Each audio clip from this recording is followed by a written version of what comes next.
Receipts is the dashboard's archive of every payment your shop has taken. One filterable table to find a sale, a detailed dialog with line items, payments, and the linked order, plus the controls owners need. Cancel a mistaken sale, backfill orders from receipts, and export to CSV for accounting. Click Receipts under Sales in the sidebar to open the page. Each row is one receipt.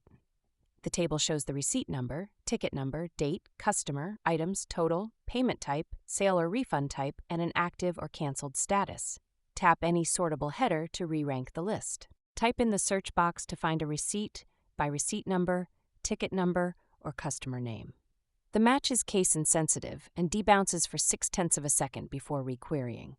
Click any row to open the full receipt detail dialog. Inside, you'll see line items, payments, change, points earned, the cashier who rang the sale, and a link to the linked order when the receipt came from a drop-off. Top to bottom, you'll see the store and ticket number, the cashier, the customer, every line item with its quantity and price, any discounts, points earned and balance, the grand total, every payment method with change, and a blue link to the order's detail page when the receipt came from a drop-off. Click Export and pick CSV to download the current filtered view as a spreadsheet. The export honors every filter on screen, caps at 10,000 rows, and is available on the business plan and above. Heads up, opening this page needs the Sign In to Dashboard permission.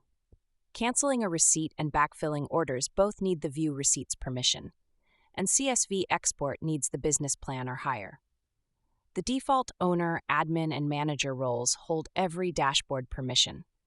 Cashier holds none at the dashboard level. Cashiers work receipts from the POS receipts list instead. Grant view receipts in roles and permissions if a non-manager needs to cancel here.